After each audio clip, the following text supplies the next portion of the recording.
Assalamualaikum warahmatullahi wabarakatuh. Innalhamdulillah nahmaduhu wa nasta'inuhu wa nastaghfiruh wa na'udzu billahi min syururi anfusina wa min sayyiati a'malina. Man yahdihillahu fala mudhillalah wa man yudlil fala hadiyalah. Asyhadu an la ilaha illallah wahdahu la syarikalah wa asyhadu anna Muhammadan abduhu wa rasuluh. Ya ayyuhalladzina amanu taqullaha haqqa tuqatih wa la tamutunna illa wa antum muslimun. Ya ayyuhan nasu taqu rabbakumul ladzi khalaqakum min nafsin wahidah wa khalaqa minha zawjaha wa batha minhuma rijalan katsiran wa nisaa'a wattaqullaha alladzi tasaaluna bihi wal arham innallaha kana 'alaikum raqiba. Ya ayyuhalladzina amanu taqullaha wa qulu qawlan sadida yuslih lakum a'malakum wa yaghfir lakum dhunubakum wa may yuti'illaha wa rasulahu faqad faza fawzan 'azima. Amma ba'd, fa inna asaqal hadithi kitabullah wa khairal hadi hadi Muhammadin sallallahu alaihi wasallam wa syarrul umuri muhdatsatuha wa kullu muhdatsatin bid'ah wa kullu bid'atin dhalalah wa kullu dhalalatin finnar. Ma'asal muslimin, ikhwani fillah wa akhwati rahimani wa rahmukumullah. Alhamdulillah, segala puji bagi Allah Subhanahu wa taala yang mempertemukan kita kembali dalam kajian kitab Al-Qawaidul Muslah fi Sifatillahi wa Asma'ihi Al-Husna oleh Fadilatul Syekh Muhammad bin Shalih Al-Utsaimin rahimallahu taala. Kita sudah sampai pada bab tentang syubhat dan bantahannya. Baik, ikhwanillah wa akhwati rahimani wa rahimakumullah. Kita mulai pembahasan bab ar-rabi', bab pertama sampai ketiga berkaitan dengan al-qawaid, ma'rifatul haqqi. Ya, sekarang ini ma'rifatu asyar linastanibah. Ya, sebagaimana dalam metode Ahlussunnah wal Jamaah, tidak cukup hanya mengenal kebaikan untuk diikuti, namun juga mengenal kejelekan, penyimpangan, kesesatan untuk dijauhi. Wa may yakfur bit-taghut wa yu'min billah. Alaikum bisunnati, enggak cukup alaikum bisunnati. Rasul menambahkan iyyakum wa muhdatsatil umur. Pegang erat sunnah, tinggalkan bid'ah. Demikian pula di sini Syekh setelah menjelaskan kaidah-kaidah Ahlussunnah tentang asma dan sifat Allah, meskipun di sela-sela itu juga ada bantahan-bantahan, namun ini secara umum kita katakan bab pertama sampai ketiga ini pengenalan kaidah Ahlussunnah wal Jamaah, mengenal kebenaran, mengenal kebaikan untuk kita ikuti. Adapun bab rabi' ini mengenal penyimpangan, kesesatan untuk kita jauhi dan sekaligus untuk kita membantah ahli al-bidah. Kata Syekh Muhammad bin Shalih Al-Utsaimin rahimahullah ta'ala, i'lam anna ba'da ahli ta'wil awrada ala ahli sunnah syubhatan fi nususin minal kitabi wa sunnah fi sifat. Ketahuilah bahwasanya sebagian ahli ta'wil, ahli kalam, entah itu dari golongan Asy'ariyah atau yang semisal dengan mereka membawakan syubhat untuk menyudutkan ahli sunnah wal jamaah yang berkaitan dengan nas-nas Al-Quran dan sunnah Rasulullah SAW tentang sifat-sifat Allah. Ahlul bidah nggak akan mungkin mereka diam. Mereka berusaha untuk mencari pembenaran terhadap kesesatan akidah mereka. Mereka jangan dikira orangnya adem ayem atau orangnya itu malas-malasan belajar, Tidak, sebagian mereka luar biasa. Ya, bahkan kalau antum pernah melewati hadis pertama dalam Sahih Muslim, hadis tentang Jibril yang masyhur, ya, di situ ada kisah dialog antara dua orang tabi'in, Yahya bin Ya'mar dan Humaid bin Abdurrahman al-Himyari. Mereka dari Basrah datang ke kota Mekah untuk haji, sekaligus ingin meminta fatwa kepada para ulama dari kalangan sahabat tentang kelompok Al-Qadariyah yang ada di negeri mereka, yaitu negeri Basrah. Mereka mensifati bagaimana kelompok Qadariyah yang sesat, bahkan kufur itu. Mereka mengatakan kelompok Qadariyah itu yatakaffaruna al-ilma. Mereka ini rajin belajar. Ahlul bidah, sebagian mereka rajin mereka belajar, cuma salah jalan, tersesat mereka. Kalau ahlul bidah rajin belajar, maka sungguh aneh kalau ahli sunnah malas-malasan belajar. Ahli sunnah terkenal dengan kekuatan dalil, kekuatan ilmu. Maka sekali lagi ini sebagai cambuk bagi kita semuanya. Kalau ahli bid'ah saja mereka rajin belajar, meskipun sekali lagi mereka salah jalan, mereka tersesat, ya, maka ini menjadi cambuk bagi kita untuk kita rajin belajar di atas akidah yang sahih, di atas manhaj yang benar. Ahlul ta'wil, ahlul bidah, mereka membawakan syubhat untuk menyudutkan ahli sunnah tentang sifat-sifat Allah. Mereka membawakan ayat, membawakan hadis. Nanti akan dikupas oleh Syekh.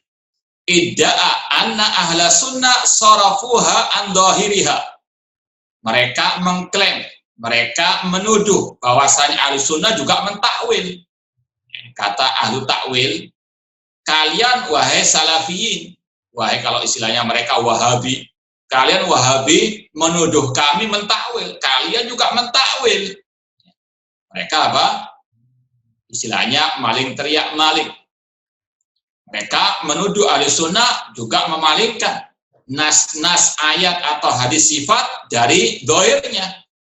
Tujuannya liyulzima ahla sunnah bil muwafaq ala ta'wil. Tujuannya untuk ahli sunnah itu menyetujui mereka dalam mentakwil sifat-sifat Allah. Kalau kalian mentakwil ahli wahabi, maka kami juga boleh mentakwil. Ya sudah, nggak usah ribut-ribut. Kita juga sama-sama apa? Takwil. Awin mudahan nafi, atau minimal tujuan mereka membawakan syubhat ini agar kita itu melempem, agar kita itu tidak keras tegas dalam pembahasan ini. Allah biarkan mereka mentakwil karena salaf atau ahli sunnah ulama juga ada yang mentakwil. Akhirnya apa? Tidak ada arad alal mukhalif, tidak ada atasfiyah, tidak ada lagi bantahan kepada kesesatan atau orang yang tersesat. Dan ini yang merupakan salah satu kaidah ikhwan muslimin. Nah, ta'awanu fi ma tafaqna alaihi wa ya'dhiru ba'duna ba'dan fi ma ikhtalafna fi. Seperti yang sudah pernah kita baca dari ucapan Hasan al-Banna ketika mentafwid sifat-sifat Allah, tujuannya untuk menyatukan barisan kaum muslimin. Enggak usah bantah-membantah sesama kaum muslimin. Waqal, dan beliau berkata, kaifa, atau ahlu ta'wil berkata, kaifa tunkiruna alaina ta'wila ma'awalna ma'irtikabikum limislihi fi ma'awaltumu. Kalian wahai salafin, atau kata mereka wahabi, mengingkari kami karena mentakwil ayat-ayat sifat, hadis-hadis sifat, sedangkan kalian juga berbuat sama, mentakwil. Ini syubhat mereka. Fahimtum? Hadis syubhat. Jadi mereka melemparkan penyimpangan mereka kepada ahli sunnah. Menuduh ahli sunnah demikian. Wa nahnu nujib bi'aunillahi ta'ala an hadhi syubha bijawabaini mujmalin wa mufassalin. Kami akan membantah syubhat tersebut dengan pertolongan dari Allah Subhanahu wa taala dengan dua jawaban. Jawaban yang global dan jawaban yang terperinci. Amal mujmal, adapun jawaban secara global, fayatalakhasu fi syai'in. Adapun jawaban secara global, maka ringkasannya ada pada dua poin.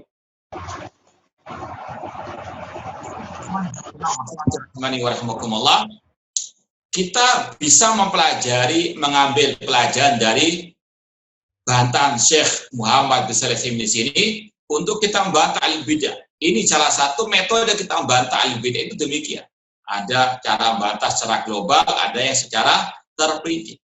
Jadi di sini kita mempelajari bukan isinya saja, namun juga metode beliau dalam membantah itu bagaimana. Kata beliau, adapun bantahan secara global ada dua poin. Ahadihima, yang pertama, Allah nusallim anna tafsir salaf laha sarfun an dhahiriha. Secara global kita tidak terima kalau dikatakan tafsirnya para salaf itu memalingkan ayat atau hadis sifat dari dhahirnya.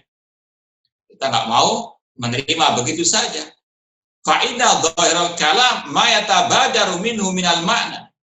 Karena pada kaidah sebelum ini, kaidah terakhir yang kita bahas bulan yang lalu, bahwasanya atau minggu pertama di bulan ini, kaidah terakhir bahwasanya zahirnya nas itu maknanya berkaitan dengan redaksinya atau berkaitan dengan yang sebelumnya atau berkaitan dengan susunan kata tersebut. Seperti pembahasan yang pernah kita sampaikan, bedakan antara raghiba fi dengan raghibaan. Sama-sama katanya, kata kerjanya raghiba. Tapi ketika ada gandengannya ilah, beda dengan, atau raghiba fi dengan raghibaan beda. Raghiba fi itu mencintai, raghibaan membenci. 180 derajat bedanya.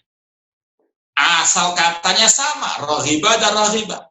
Ketika ada huruf setelahnya yang berbeda, beda maknanya. Dan juga lebih parah dari itu, antara tauhid dan syirik. Ad-du'a lil mayyit dengan du'aul mayyit. Yang satu tauhid, yang satu syirik. Ad-du'a lil mayyit, mendoakan yang telah mati. Allahumma fillahu warhamhu misalnya. Sedangkan du'aul mayyit, berdoa kepada yang mati, syirik kepada Allah. Sama asal katanya, ad-du'a wa du'a. Namun bedanya antara tauhid dengan syirik. Demikian pula bisa bedanya antara sunnah dengan bid'ah. Sebagaimana kata Imam Al-Barbahari rahimahullah ta'ala, idza ra'aita rajulan yad'u lis-sultan fa'lam annahu sahibus sunnah insyaallah.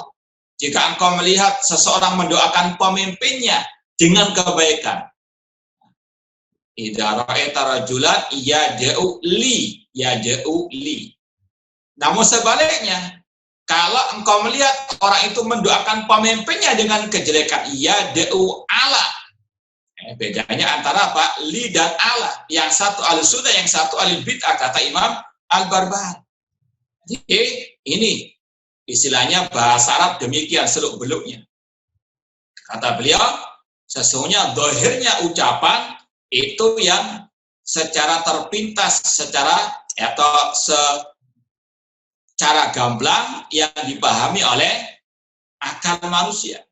Wa huwa yakhtalif, namun berbeda maknanya bihasa bisiyaq, tergantung konteksnya.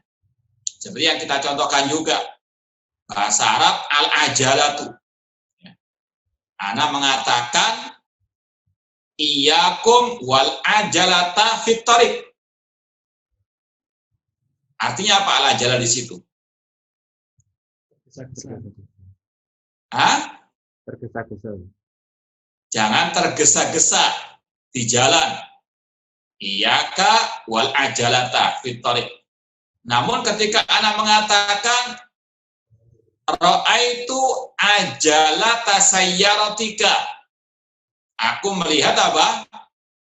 Ban mobilmu, ban sepeda motormu misalnya. Sama kata-katanya al-ajalah al-ajalah. Tapi ketika redaksinya berbeda, maknanya juga berbeda.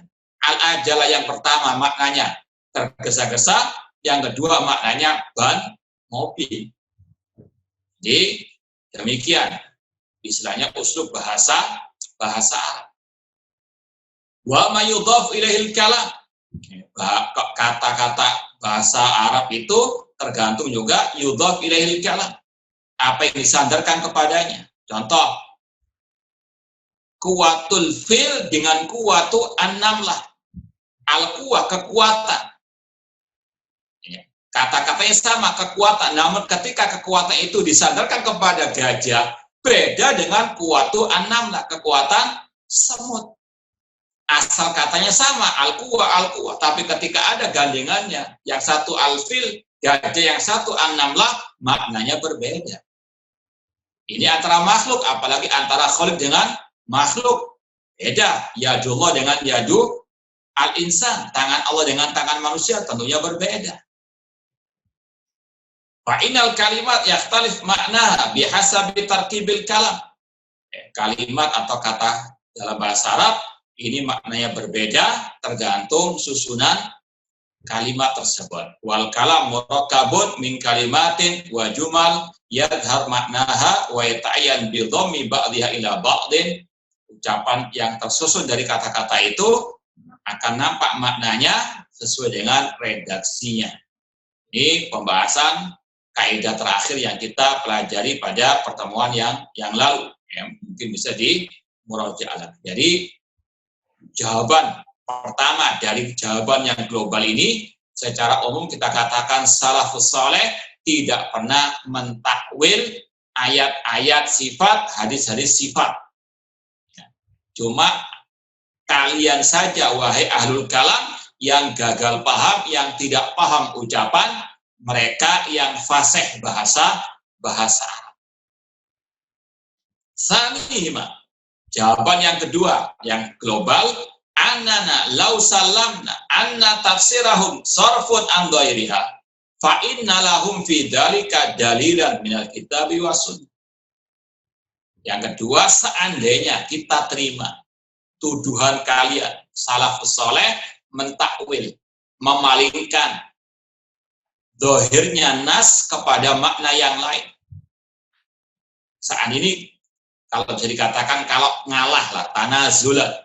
Ini juga salah satu metode dalam berdialog, membantah alil bidah. Ya sudah kita terima. Cuma ada kelanjutannya. Kalau istilah perang itu mundur ke belakang untuk melakukan serangan yang lebih istilahnya sengit lagi. Demikian pula di sini kata beliau.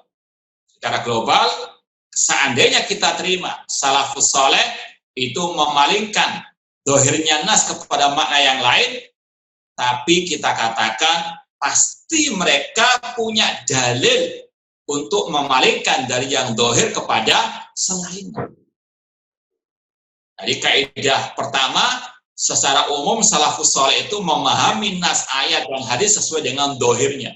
Namun dohir nas tergantung konteks tadi. Kemudian yang kedua, seandainya kita katakan salafus saleh itu mentakwil sebagaimana tuduhan kalian, mereka mentakwil dengan dalil. Beda dengan kalian, mentakwil yang ngawur-ngawuran, asal-asalan, tanpa ilmu, tanpa dalil, tanpa bukti yang nyata. Kata beliau, fa'inna lahum fi dzalika dalilan minal kitab was sunnah. Mereka punya dalil dalam mentakwil tersebut. Berdasarkan dalil Al-Quran dan Sunnah Rasulullah SAW. Imma muttasilan wa imma munfasilan. Entah dalil yang memalingkan itu langsung nyambung atau di nas yang lain. Karena ayat-ayat Al-Quran saling menguatkan, hadis Rasul saling menguatkan. Contoh yang mutasil ya, yang pernah kita contohkan dalam surat Al-Hadid ayat yang kelima, wa huwa ma'akum aina ma kuntum. Dia bersama kalian di mana saja kalian berada. Salafus saleh memahami dohirnya nas tersebut, yang bersama kita adalah ilmunya Allah. Ini bukan takwil seperti yang dituduhkan oleh ahli al-kalam atau ahli al-bidah. Kenapa? Karena salaf punya dalil yang menyatakan kebersamaan Allah di situ kebersamaan ilmu, bukan kebersamaan zat. Yaitu apa? Redaksi ayat. Ini dalil yang mutasil, yang bersambung langsung dengan kata-kata wa huwa ma'akum ainama kuntum. Walladzi khalaqas samawati wal arda fi sittati ayyamin tsumma stawa 'alal arsy ya'lamu ma yarju fil ardi wa ma yakhruju minha wa ma yanzilu minas sama' wa ma yaruju fiha wa huwa ma'akum aina ma kuntum wallahu bima ta'maluna basir. Dialah Allah yang menciptakan langit dan bumi dalam 6 masa, kemudian dia istiwa di atas arsy. Dia mengetahui apa yang turun ke bumi dan apa yang naik ke atas bumi, apa yang turun dari langit dan apa yang naik ke atas langit. Allah mengetahuinya. Kemudian Allah mengatakan wa huwa ma'akum aina ma kuntum. Dia bersama kalian di mana saja kalian berada, yaitu dengan ilmunya. Karena redaksi ayat sebelumnya tentang ilmunya Allah, ya'lamu. Kemudian redaksi ayat setelahnya, wallahu bima ta'maluna basir. Allah mengetahui apa yang kalian perbuat. Kebersamaan di situ kebersamaan ilmunya Allah. Ilmunya Allah di mana-mana. Namun zatnya alal arsy istawa. Ini dalil salaf, dalil ahli sunnah, memalingkan dohir wa huwa ma'akum kepada kebersamaan ilmu. Ini karena apa? Ada dalil. Beda dengan mereka ketika mentakwilkan istawa dengan istaula. Mana dalilnya mentafsirkan, mentakwilkan istawa dengan istaula? Kata Imam Ibnu Qayyim rahimahullah, kalau antum mau pembahasan lebih terang lagi, lebih panjang lagi, luas lagi tentang bantahan terhadap yang mentakwil istawa dengan istaula, lihat kitab Mukhtasar As-Sawa'iq Al-Mursalah oleh Ibnu Qayyim rahimahullah ta'ala, atau ringkasannya oleh Al-Musili. Itu panjang lebar beliau membantah. Kata beliau, secara ijma' salaf dari kalangan sahabat, tabi'in, bahkan pakar ahli bahasa Arab sepakat mentafsirkan istawa dengan ala wartafa.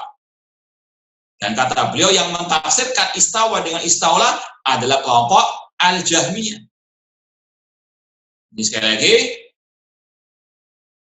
karena ketinggian Allah di atas aras ini sudah maklum sebetulnya. Dan yang bersama kita adalah ilmunya. Wa huwa ma'akum ainama. Kemudian wa imma munfasilan. Ada pula salaf mentakwilkan, seandainya dikatakan mentakwilkan, itu karena ada dalil, meskipun dalil itu terpisah. Meskipun dalil itu apa? Terpisah. Nanti akan ada beberapa contoh-contohnya. Akan disampaikan pada khusus pembahasan membantah syubhat-syubhat yang akan datang. Walaysa li mujarrid syubhatin yaz'umu as-salih barahin wa qat'iyyat yatawassalu biha ila nafi ma asbatallahi nafsi fi kitabih au ala lisan Rasul sallallahu alaihi wasallam. Ketika dikatakan salaf itu mentakwil, bukan sekadar takwil asal-asalan, ya. Sebagaimana tuduhan ahli kalam, ahli al-bidah. Ya, mereka tentunya betul-betul di atas dalil dalam setiap ucapan mereka. Sebagaimana kata Imam Al-Auza'i, naduru ma'asunnah haitsu darat, kita berputar bersama dalil kemana dalil itu berputar. Wa amal mufassal, adapun dalil secara terperinci atau bantahan secara terperinci, fa'ala kulli nasin uddu'iya anna salaf sarafu an dhahirihi wal numatsil bil amsalati taliyah. Maka nanti akan ada perincian. Setiap syubhat akan dibantah dengan terperinci seperti yang akan disampaikan oleh Syekh Muhammad bin Utsaimin rahimahullah taala.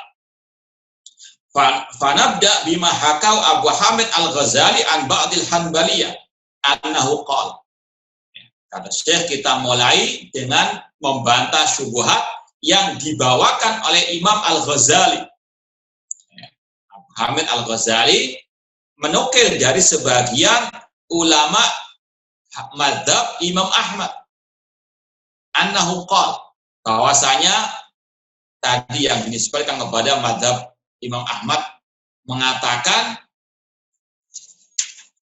inna Ahmada lam yata'awwal illa fi salasati asya. Kata sebagian, ini sebagian orang yang mengaku di atas mazhabnya Imam Ahmad. Cuma kata para ulama, ini salah satu bantahan. Siapa yang dikatakan ulama mazhab Imam Ahmad itu yang membawakan ucapan ini? Majhul, tidak ketahuan. Artinya tidak ada sanadnya, terputus, tidak bisa diterima sebetulnya secara periwayatan. Namun sudahlah, kita dengarkan ucapan orang itu. Abu Hamid Al-Ghazali meriwayatkan dari orang itu bahwasanya Imam Ahmad katanya tidak mentakwil kecuali pada 3 poin, 3 hal. Yang pertama tentang hadis Al-Hajarul Aswad yaminullah fil ardi. Ada hadis nanti ya dibahas di awal ini, akan datang setelah ini. Hajar Aswad itu adalah tangan kanan Allah di atas muka bumi ini. Yang kedua syubhatnya hadis yang sahih. Rasul mengatakan qulubul ibad baina usba'aini min asabi'r rahman. Hati-hati hamba ada di antara 2 jemari Allah.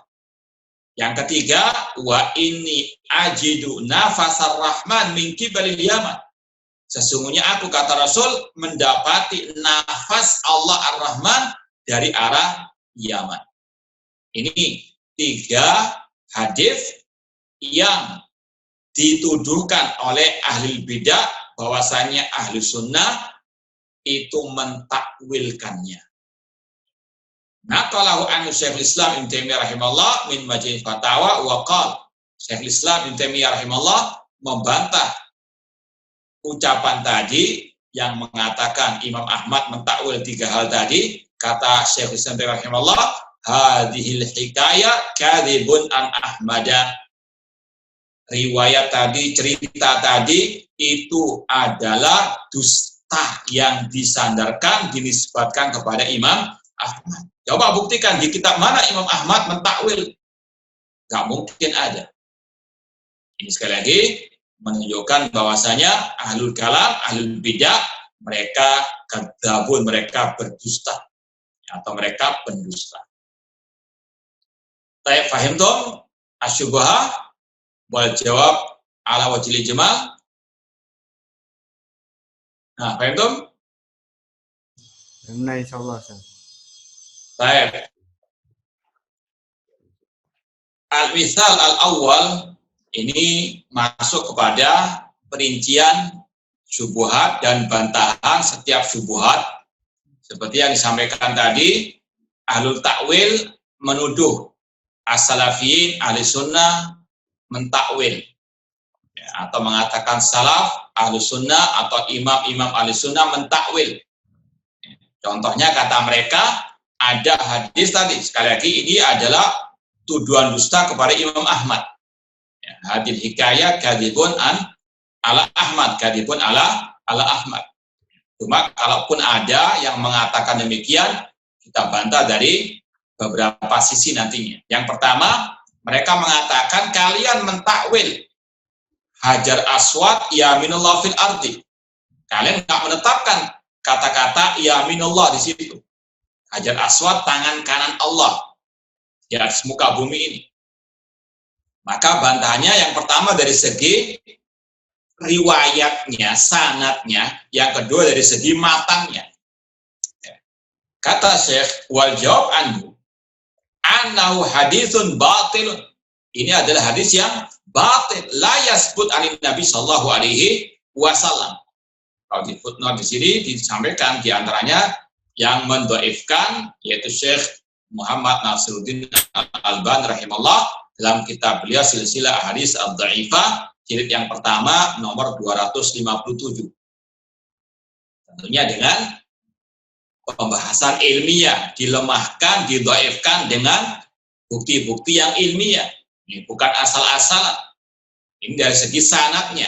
Ini sudah gugur. Hadis tersebut tidak usah dibahas sebetulnya.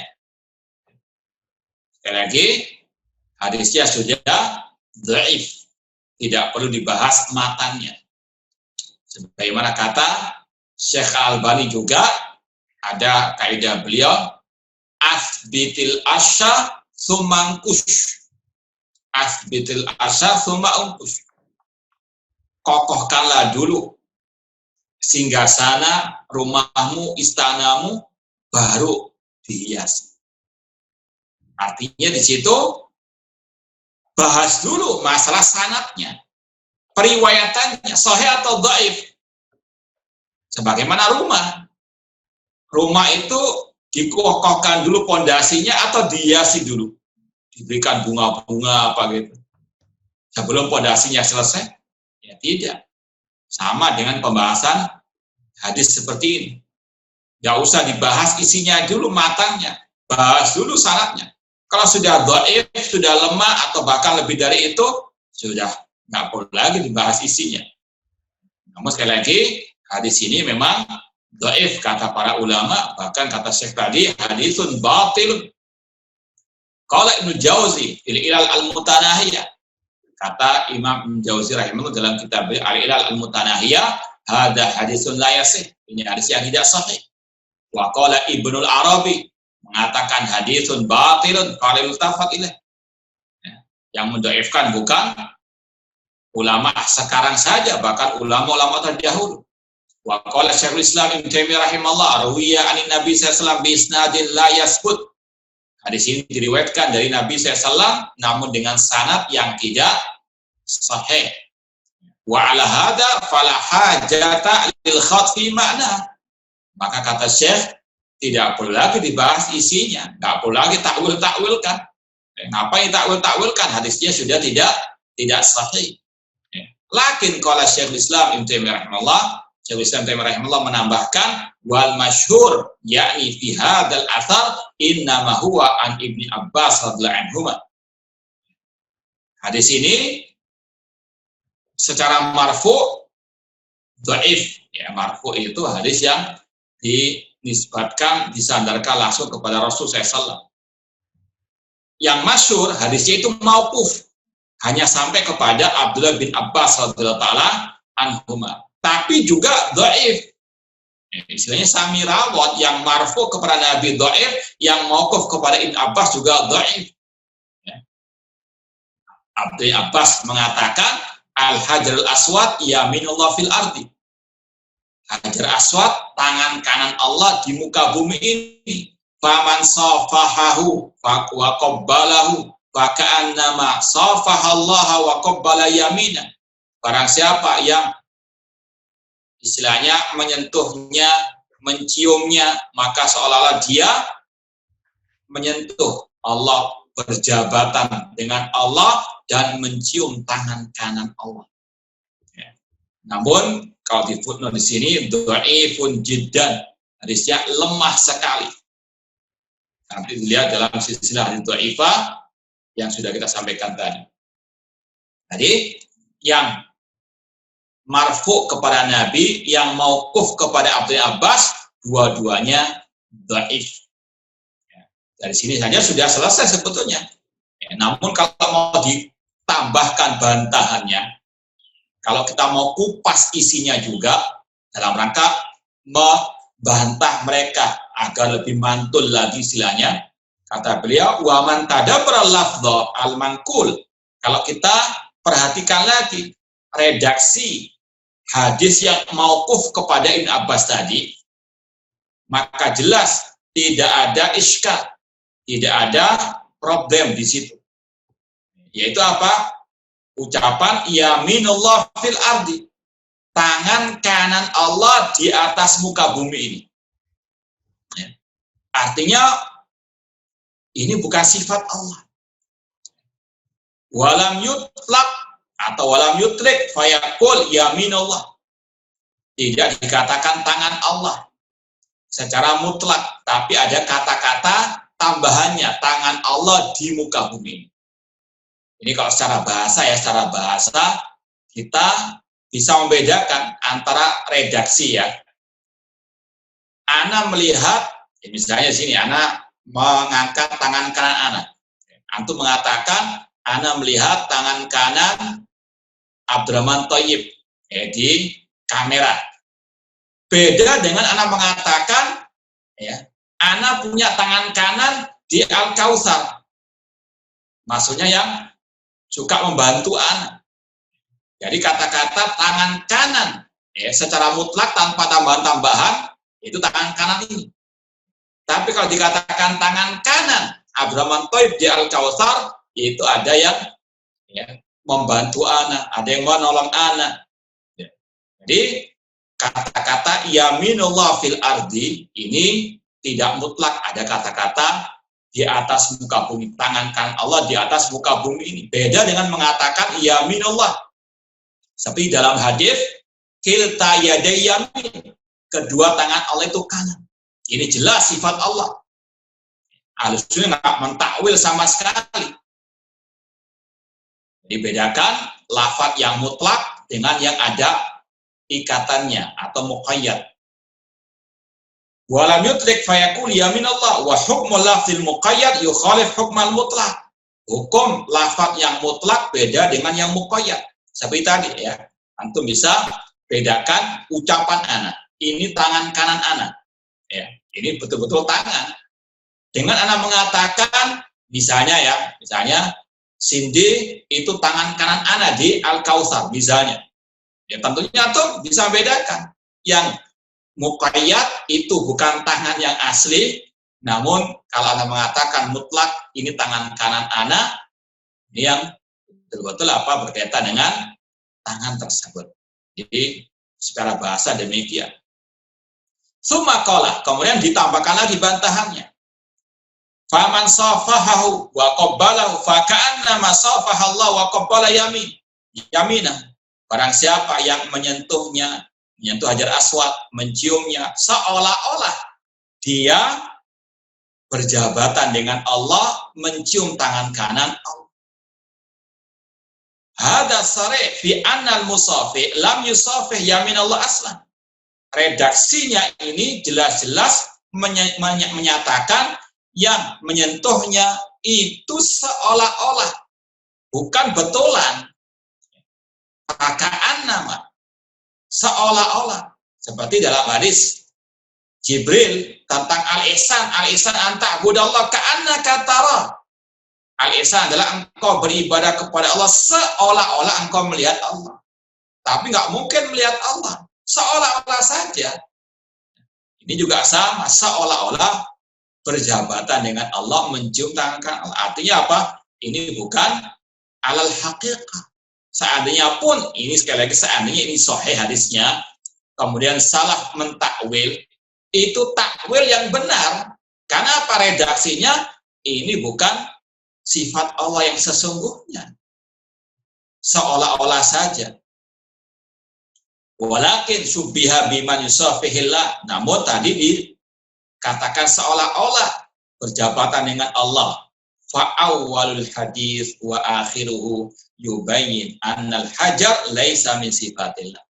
Mulai dari awal hadis sampai akhir hadis menyebutkan, menjelaskan Hajar Aswad bukan sifat Allah.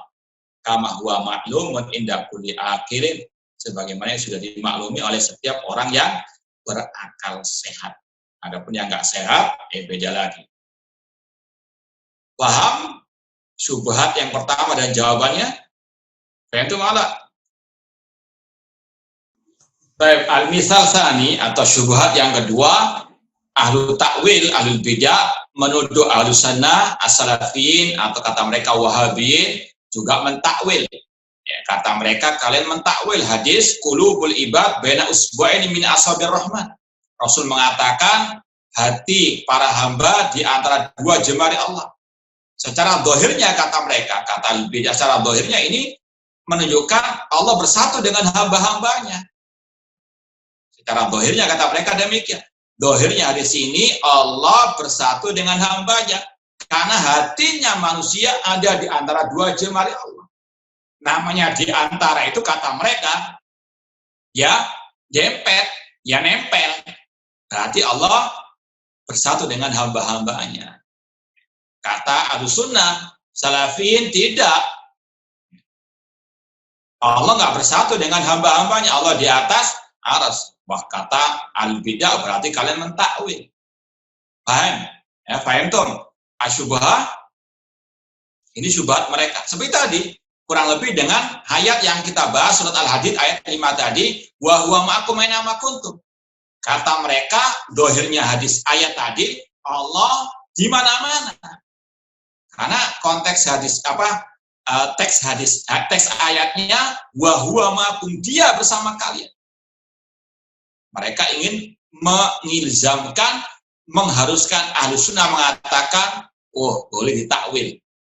Kita katakan bukan, itu bukan takwil, itu pemahaman dohirnya ayat sesuai dengan redaksinya. Sama dengan hadis ini. Ketika Ahlul Bid'ah mengatakan hadis ini menunjukkan Allah bersatu dengan hamba-hambanya. Karena hatinya manusia ada di antara dua jemari Allah. Ahlussunnah mengatakan tidak. Kita lihat jawaban Syekh. Yang pertama wal jawab, anna hadzal haditsa sahihun. Hadis ini sahih ya. Nanti dilihat rawahu Muslim fil bab tsani min kitabil qadar. Nanti dilihat dalam Sahih Muslim bab kedua dalam kitab Al-Qadar dari sahabat Rasul yang bernama Abdullah bin Amr bin As radhiyallahu taala anhuma, annahu sami'an nabiyya sallallahu alaihi wasallam yaqul. Beliau mendengar Rasul bersabda, inna quluba bani Adam kullaha baina usbu'aini min asabir rahman. Sesungguhnya hati-hati anak Adam semuanya ada di antara dua jemari Allah. Kaqad bin wahid, seperti satu hati. Yasrifu haitsu yasha. Allah palingkan sesuai dengan kehendaknya. Summa qala Rasulullah SAW, Rasul pun bersabda, Allahumma musarrifal qulub, sarrif qulubana ala ta'atik. Dan ini doa yang selayaknya untuk terus kita panjatkan kepada Allah. Apa di tengah ya fitnah akhir zaman seperti ini. Ya muqallibal qulub, tsabbit qulubana ala dini. Rasul saja berdoa seperti ini, apalagi kita yang penuh kekurangan, yang penuh dengan kelemahan. Di tengah-tengah badai fitnah di luar maupun di dalam tubuh ahli sunnah. Kita mohon as-sabat hatal mamat. Kata Syekh, waqad akhadha salafu ahlus sunnah bi dhahiril hadits. Ahlus sunnah as-salafus saleh sebagaimana kaidah dan manhaj mereka memahaminya sesuai dengan dhahirnya hadits. Yaitu bahwasanya innalillahi ta'ala asabi haqiqiyah. Allah memiliki jari jemari yang hakiki, bukan majas. Nusbituha lahu, kita tetapkan bagi Allah. Kama asbataha lahu Rasul SAW, seperti yang ditetapkan Rasul SAW. Tanpa diserupakan dengan jari jemari makhluk, tanpa dibayang-bayangkan, tanpa ditakwil-takwilkan. Namun kata-kata di antara atau hati anak Adam di antara jemari Allah, wala yalzam min kauni qulubi bani Adam baina usbu'aini minha antakuna mumasatan laha. Namun tidak melazimkan kata-kata hati manusia ada di antara jemari Allah, tidak mesti, tidak mengharuskan, tidak melazimkan nempel kata-kata baina, antara. Kalau kita renungkan hadisnya tadi, inna quluba bani Adam kullaha baina usbu'aini min asabir rahman. Hati manusia ada di antara. Ini pembahasan kata-kata di antara. Kata-kata di antara tidak mengharuskan nempel. Kata beliau, innal hadis hatta yuqal innal hadis muhimun lil hulul. Sehingga dikatakan hadis itu mengarah kepada akidah wahdatul wujud, manunggaling kaula Gusti atau bersatunya Allah dengan makhluk. Fayajib sarfu am dhairi, sehingga dipalingkan dari dhahirnya. kita katakan dohirnya hadis ini tidak melazimkan hati manusia nempel di jemarinya Allah. Karena kata-kata di antara secara bahasa nggak harus nempel. Contohnya dalam segi bahasa. Fahadas sahab musakharun baina sama'i wal ardi. Awan, ya, pernah lihat awan enggak? Ya, awan ada di antara langit dan bumi. Ya, apalagi yang pernah naik pesawat, ya, awan itu sangat dekat dengan pesawat tadi. Bahkan mungkin kalau bisa dibuka jendelanya diambil kayak ya apa itu makanan apa itu ya. Itu as-sahab, awan ada di antara langit dan bumi. Kata Syekh, wa huwa la yamusu sama wal arda. Tapi awan itu nggak nempel di langit, nggak nempel di bumi. Jadi secara bahasa kata-kata di antara itu nggak harus nempel. Hatinya anak manusia, hatinya manusia ada di antara jemarinya Allah. Itu hakiki. Tapi kata-kata di antara itu nggak mesti nempel. Dempet nggak mesti. Contohnya lagi, wayukal badr. Perang Badar, ya, itu terjadi di tempat namanya Badar. Badar, baina Makkah wal Madinah. Secara bahasa dikatakan Badar itu tempat antara Mekah dan Madinah. Tapi Badar itu nggak nempel di Mekah, nggak nempel juga di Madinah. Kalau kita katakan lagi ya, Pulau Bali itu terletak di antara Pulau Jawa, terletak di antara Pulau Lombok. Antara Jawa dan Lombok ada pulau apa? Bali. Apakah Pulau Bali itu, Balinya itu, Pulau Bali itu nempel di Pulau Jawa? Nempel nggak? Hah? Tidak, Ustaz. Nempel, karena ada laut. Nggak nempel juga di Lombok, karena juga ada laut. Jadi kata-kata di antara nggak mesti apa? Nempel. Misalnya juga kita katakan Yogyakarta itu terletak di antara Bandung dan Surabaya. Itu nggak salah juga karena di tengah-tengah dia. Tapi nggak nempel di Surabaya, nggak nempel juga di Bandung. Di tengah-tengah dia. Jadi itulah ahlul bidah, mereka ini orang-orang yang gagal paham. Tidak paham apalagi dalam bahasa Arab. Dan itu salah satu kesesatan ahlul bidah kata para ulama, terutama tentang masalah sifat-sifat Allah, itu karena mereka tidak paham uslub bahasa. Fakulu babani Adam kullaha baina usbu'in min asadir rahman haqiqatan. Ahli sunnah meyakini hati manusia ada di antara dua jemari Allah secara hakiki. Wala yalzam min dalik mumasatan wala hulul, atau mumasatun wala hulul, tapi tidak melazimkan nempel atau dempet ya, dengan jemarinya Allah Subhanahu wa taala. Paham tuh? Baik, misal as-salis, ya, syubhat yang ketiga tetap sebagaimana tadi yang dinisbatkan kepada Imam Ahmad. Kata Imam Ahmad mentakwil hadis ini, ya, sekali lagi ini dusta kata Syekhul Islam yang dinisbatkan kepada Imam Ahmad rahimahullah. Ada hadis yang berbunyi, sesungguhnya aku mendapati nafasnya Ar-Rahman. Nafas ya, nafas Ar-Rahman min qibal Yaman. Kata mereka, kalian mentakwil kata-kata nafas Ar-Rahman di sini. Al-Sunnah atau kalian Salafin atau Wahabin mentakwil hadis ini. Padahal hadis ini menjelaskan sifat Allah yaitu nafas Ar-Rahman. Maka dijawab oleh Syekh, anna hadal hadis rawahu Imam Ahmad fil Musnad. Betul, hadis ini diriwayatkan Imam Ahmad dalam musnadnya dari hadis Abu Hurairah radhiyallahu anhu, Rasul SAW bersabda, "I'ala innal iman yamanun." Keimanan itu ya, dari negeri Yaman, wal hikmah yamaniyah, hikmah itu juga dari negeri Yaman. Dan aku mendapati nafas Rabb kalian dari arah Yaman.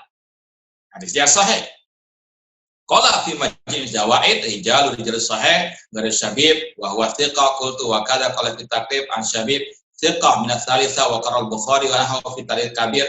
Namun intinya sekali lagi artinya sahih. Ya, sekarang apa maknanya? Wa hadzal hadits ala dhahiri. Kata Syekh, hadis ini sesuai dengan dhahirnya. Kita harusnya nggak mencela-mencela. Ya, secara asal nas itu kita pahami sesuai dengan dhahirnya. Cuma tadi dhahirnya itu sesuai dengan redaksinya, sesuai dengan susunan kata-katanya. Intinya sesuai dengan yang dipahami oleh orang Arab yang fasih bahasa. Wa hadzal hadits ala dhahiri, sesuai dengan dhahirnya. Namun apa dhahirnya? Pahami dulu apa arti an-nafas. Apakah nafas ini ketika disandarkan kepada Allah berarti sifat nafas Allah seperti yadullah, seperti wajah Allah? Kata beliau, an-nafasu fihi ismu masdarin atau ismu masdari nafasa yunafisu tanfisa. Nafasa yunafisu tanfisa artinya yang memberikan kelonggaran, yang memberikan keluasan. Sebagaimana dalam hadis, man farraja an mu'minin kurbatan min kurabid dunya, nafasallahu kurbatan min kurabi yaumil qiyamah. Kata Rasul, barang siapa yang istilahnya melonggarkan, memberikan jalan keluar, solusi terhadap problematika seorang mukmin, Allah akan berikan baginya jalan keluar dari kesusahan di hari kiamat. Itu makna an-nafasu. An-nafasu ismu masdar dari fi'il nafasa yunafisu tanfisan wa nafasa. Sama dengan farroja yufarriju tafrijan faroja. Antara farojan dengan tafrijan maknanya sama. Yaitu apa? Memberikan jalan keluar. Wahakada qala lughah, seperti yang dikatakan oleh ahli bahasa. Lagi-lagi tadi kembali kepada pakar bahasa Arab. Ya, karena memang Al-Quran, hadis dengan bahasa Arab kembalikan kepada makna bahasa Arab aslinya. Kama fil nihaya wal qamus wa maqaisi al-lughah. Qala fil maqaisi al-lughah, pengarang kitab Maqayisil Lughah mengatakan an-nafasu kullu syai'in yufarraju bihi an makruh. An-nafas adalah segala sesuatu yang dihilangkan darinya kesusahan atau kesulitan. Fayakunu ma'nal hadis, maka makna hadis tadi anna tanfisallah, Allah memberikan kelonggaran atas orang-orang beriman yakunu min ahli Yaman, lewat perantara penduduk Yaman dari orang-orang yang beriman tentunya. Kalau Syekhul Islam rahimahullah, Syekhul Islam menambahkan lagi maknanya haula humul ladina qatalu ahla riddah. Mereka penduduk Yaman waktu itu, merekalah yang memerangi orang-orang murtad di zaman Al-Khalifah Rasid Abu Bakar As-Siddiq wa fatahul ansar. Merekalah yang menaklukkan negeri-negeri kafir, babihim nafasar rahman anil mu'min al-qurbat. Lewat perantara mereka lah, penduduk Yaman itulah Allah memberikan kelonggaran, melapangkan kesusahan orang-orang yang beriman. Jadi itu maknanya, bukan nafas sebagaimana sifat Allah yadun, wajhun, bukan itu, namun nafasa yunafisu tanfisan wa nafasa.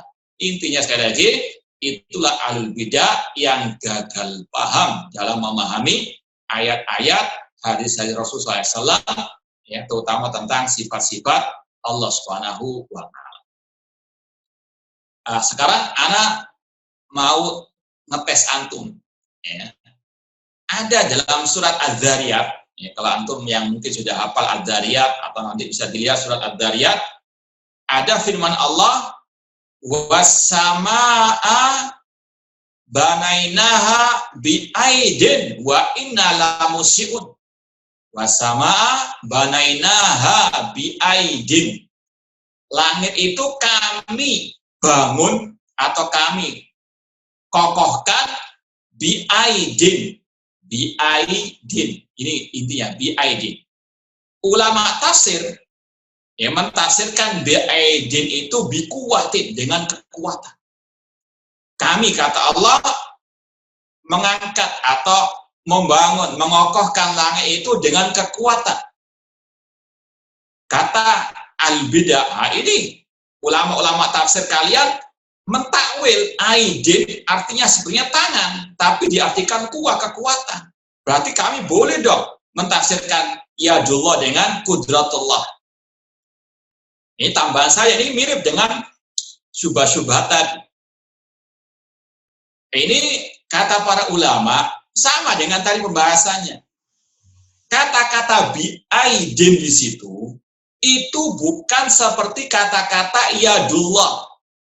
Aidin di situ masdar dari ayada, ya. Bukan seperti yadun, yadani, aidin. Bukan dari situ kata-katanya. Namun dari kata-kata ada yaidu. Ada yaidu. Memang artinya secara bahasa bikuwatin. Kembali lagi kepada apa? Bahasa Arab lagi. Memang secara dohirnya kelihatannya, secara sepintas, biaidin, iya ya tangan ya, kok ditakwil kan kuat. Makanya Ana pernah mendapati terjemahan mushaf ya, terjemahan mushaf yang diterbitkan oleh salah satu penerbit yang mengaku Ahlussunnah. Ana pernah lihat sendiri, Ana cek terjemahannya, diterjemahkan tangan. Kami istilahnya membangun, mengokohkan, mengangkat langit itu dengan tangan kami.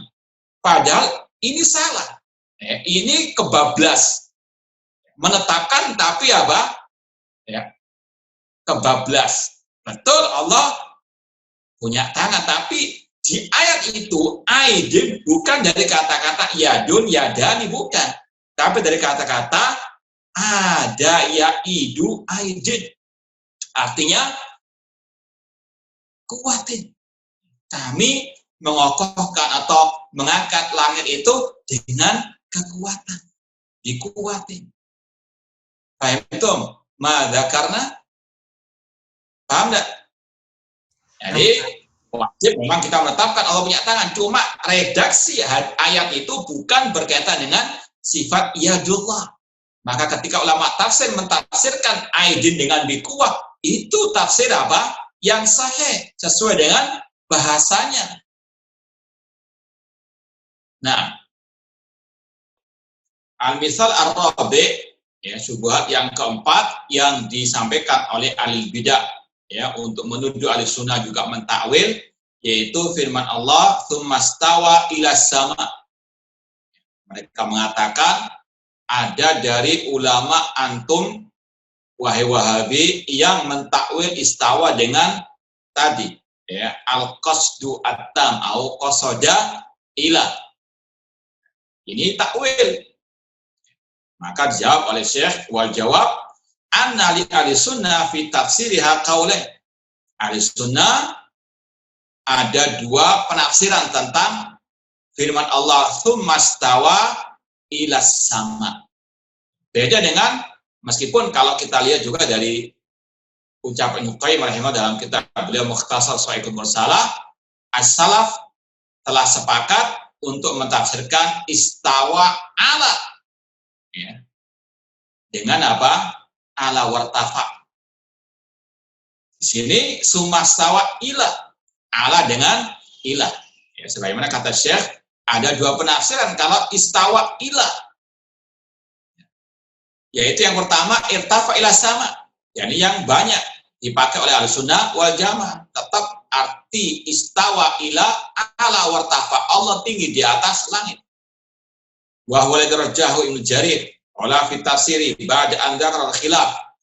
Ya, Imam Ibnu Jarir At-Tabari dalam tafsir beliau ketika membawakan banyak ucapan-ucapan tentang tafsir istawa ila sama, kemudian dia mengatakan wa aulal ma'ani bi kulli jalla tanau ismastawa ila sama fasawahunna ala alaihinna. Namun pendapat yang benar yaitu Allah tinggi di atas langit, pada barahunna, dan dialah yang mengatur langit tersebut bikudrati dengan kekuasaannya, wa khalaqahunna sab'a samawat, dan Allah menciptakan 7 langit. Demikian pula Wa dzakara al-Baghawi, Imam Baghawi dalam tafsirnya membawakan qaul Ibnu Abbas wa aktsara mufassir salaf wa dari kata masukan bidhari lafzi istawa. Ya, mereka memahaminya sesuai dengan dohir lafaz istawa, artinya ala wartafa. Jadi kalau antum lihat dalam tafsir atau dalam tafsir Mujahid Abil Aliyah dalam Sahih Bukhari, ketika mentafsirkan ayat ini beliau mengatakan ala wartafa, Allah itu tinggi di atas arsy. Wa tafwidan li ilmi kaifiyati hadzal irtifa ila Allah azza wa jalla. Namun mereka menyerahkan bagaimananya Allah istiwa kepada Allah Subhanahu wa taala. Maknanya jelas ala wartafa, namun bagaimananya hanya Allah yang Maha tahu. Adapun penafsiran yang kedua, ana istiwa huna bi makna al-qasduta. Maksudnya adalah menuju. Wa ila hadzal qaul dzaba Ibnu Katsir. Ini pendapat Ibnu Katsir dalam tafsirnya surah Al-Baqarah, wal Baghawi dalam tafsirnya surat Fussilat. Qala Ibnu Katsir mengatakan ai qasada ila sama. Menuju ke langit, wastiwa hahuna dhammana ma'nal qasda atau qasdi wal iqbal li anna uddiya bi ila. Karena di situ ada tambahan huruf ilah. Istawa ilah. Ini seperti yang kita sampaikan. Ada tambahan huruf di depannya, itu bisa berbeda maknanya. Ini bukan takwil, namun inilah uslub bahasa rohiba fi rohibaan beda. Doa ala dengan doa lahu beda. Ini sekali lagi belum bahasa Arab demikian. Wa qala al-Baghawi ay amada ila khalqis sama. Ya, maksud istawa ila yaitu ahmada, menginginkan atau meniatkan. Wa hadzal qaul laisa sarfan lil kalam an dhahir. Ini bukan takwil, bukan memalingkan dari dhahirnya, namun inilah dhahirnya kata tersebut sesuai dengan tadi bahasa Arab. Wa dzalika li anal fi'la istawa iktarana bi harfin yadullu alal ghaya wal intiha fantaqala ila ma'nan yunasib al harfan muqtaran bihi. Ketika ada huruf yang menyertainya tadi istawa ila, maka maknanya berbeda dengan istawa ala atau istawa saja. Sebagaimana dalam contoh yang lain, ala tara ila qouli ta'ala ainan yashrabu biha ibadallah. Di situ ada kata-kata yashrab. Yashrabu itu artinya secara dhahirnya meminum, tapi beda maknanya di sini. Maknanya di sini adalah yarwi biha ibadallah. Li anal fi'la yashrab ikhtarana bil ba fantaqala ila ma'nan yunasib wa huwa yang yaitu istilahnya kenyang. Fal fi'lu yadman ma'nan yunasib ma'nal harf muta'alliq bihi liyalta'imal kalam. Intinya supaya dalam kaidah terakhir yang kita bahas pada pertemuan yang lalu, bahwasanya zahirnya nas ini berkaitan juga dengan redaksinya, susunan katanya, dan huruf-huruf yang menyertainya. Intinya kembali lagi kepada pemahaman bahasa Arab yang orsinil, yang asli, yang dipahami oleh pakar-pakar bahasa Arab yang belum terpengaruh oleh syubhat-syubhat ahli al-kalam. Ya, ana rasa cukup sekian pembahasan kita karena bab selanjutnya atau contoh yang kelima ke-6 ini panjang pembahasannya. Ya, kalau di cetakan ana kurang lebih ada ya mungkin sekitar 15 halaman panjang lebar pembahasan setelahnya. Ya, kita tunda insya Allah pada pertemuan yang akan datang. Mungkin hanya ini dulu Ustaz, kita akhiri pertemuan kita hari ini. Assalamualaikum warahmatullahi wabarakatuh.